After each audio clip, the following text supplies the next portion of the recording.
Sup, y'all? Bringing you guys another video. This is bringing you guys my post-fight thoughts of the fight between Anthony Joshua and Oleksandr Usyk, which took place over the weekend over in the UK. Fight was shown live on the Zone here in the States. Fight was shown live on Skybox Office pay-per-view over in the UK. Fight ended up going the distance, and this man right here, Oleksandr Usyk, pulled off the big win to become the unified WBA, IBF, WBO heavyweight champion of the world, and IBO if you recognize that belt. Man, spectacular win, dominant win from Oleksandr Usyk. I thought he did a spectacular job in this fight. Spectacular job, dominant win. But for whatever reason, the judges had it pretty close. Two judges had it too close for me. Howard Foster had it 115, 113. Steve Weisfield, who I normally agree with his scorecards, had it 116, 112. And Victor Francesco has 117, 112.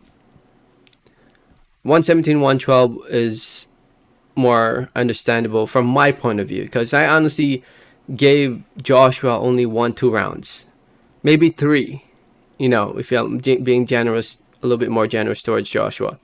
But first time I watched it, I only gave him 2 rounds. Second time, I could see you giving 2-3 rounds. I thought Usyk boxed spectacularly.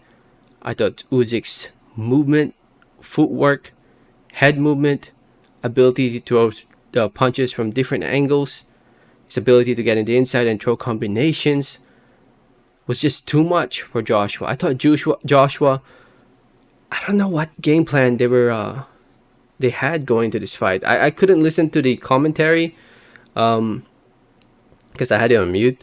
But from what I've been hearing and reading is that apparently the corner was telling him, "Good job, you're boxing spectacular." And I'm reading these comments and I'm like, no way the corner was telling him that. I can't believe they went into this fight thinking they could outbox and be the better boxer against Usyk.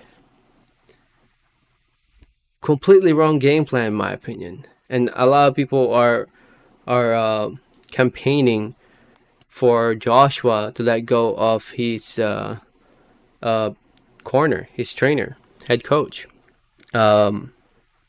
which a lot of people did also when he lost to Andy Ruiz, but he decided to stick with him.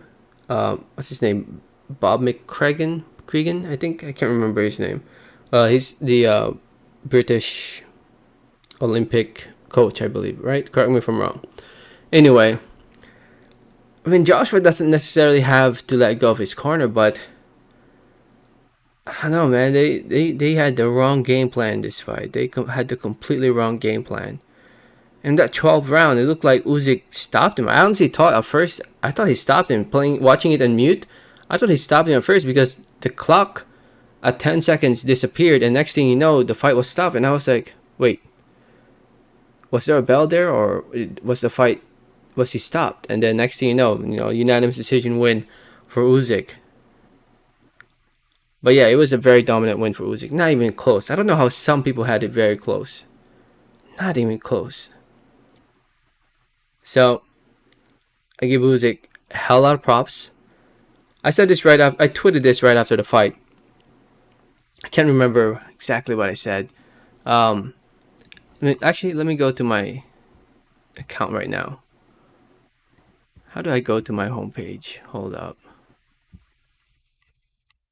Alright, so here's what I tweeted right after the fight. Follow me, by the way, over at YuLu07 over on Twitter. Here's what I said. Usyk beating Joshua is a very, very impressive win.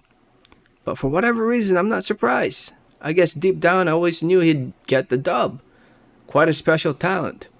A part of me just wish we saw a Fury versus AJ before Joshua Usyk.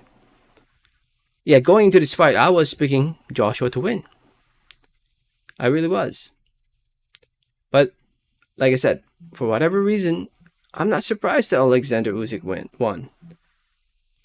I mean, I really was impressed of what I've seen of him when he fought here in the States all those years ago. If you guys didn't know, he fought right here in Maryland. I live in Maryland. He fought here. When did he fight here in Maryland? Right here, his second fight in the U.S. Actually, I thought it was his first fight, but his second fight in the U.S. He fought at the MGM National Harbor here in Oxon Hill, Maryland, against Michael Hunter, where he won by unanimous decision in the undercard of Alexander Usyk's fight. Not Alexander, Vasily Lomachenko's fight. And he went on to fight in the World Boxing Super Series tournament, where he ended up winning. And then he went on to fighting Tony Bellew, where he ended up knocking him out. And then he went on to, obviously, fighting here in the heavyweight division. And now, after being undisputed in the cruiserweight division, he is now the unified heavyweight champion of the world, one belt away from being undisputed. Tyson Fury holds that belt. He'll be fighting Deontay Wilder soon. Right now, Anthony Joshua has decided to do the rematch clause. He has decided to activate the rematch clause. So Usyk has no choice but to fight Joshua because of that rematch clause. If he decides not to fight Joshua, there could be a lot of legal problems there. So I'm pretty sure we will see a rematch between Usyk and Joshua. Joshua, you gotta give a lot of props for Joshua, man, because hate him or love him, he actually showed nothing but respect and nothing but no excuses at all after this loss. Similar to when he lost to Ruiz. It just goes to show what man he is.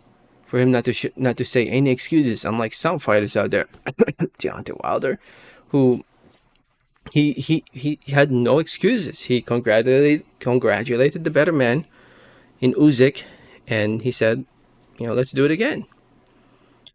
That he's gonna practice. He's gonna do the rematch clause. This won't be easy though. It won't be easy. It's whether he decides to box. Definitely, he should never box. Try to outbox Usyk. He should definitely try to go out there and impose his size and power and strength on Usyk. Then I think he'll have a better chance of winning if he does that in the rematch. But right now, it's hard to go against Alexander Usyk, man. I mean, after this win, I won't be surprised if a lot of people choose him to beat Tyson Fury. But we'll see. We'll see in the future. The heavyweight division has definitely been shaken up with this win by Alexander Usyk. In one way, it's more exciting. I mean, I know we didn't get to see the Tyson Fury AJ fight. We might still see it in the future, but obviously it won't be that big as it would have been. But that's what happens, man. That's what happens in sport of boxing. If you don't fight each other, those big money fights will go away, or it won't be the same as it was. I mean, look at Kell Brook and Amir Khan. I mean, that fight would have been massive over in the UK, but now it's pretty much dead. It still will sell, but it's not as it was before. And AJ Tyson Fury, I mean, they were about to fight each other, but remember, Deontay Wilder was able to, the judge or the lawmaker or whoever was that decided to fight in favor of Deontay Wilder with the contract to that Fury was still obligated to give a rematch or a third fight to Deontay Wilder. Anyway, it was a great fight. Well, not super great, but it was quite entertaining. And you gotta love it, man. You gotta love it when the underdog wins. Congrats to Alexander Usyk on the win. AJ, it is what it is. We'll see what happens in the rematch. Let me know your thoughts in the comments. Thanks for listening. Thanks for watching. Like always, have a great day. Alright, thanks.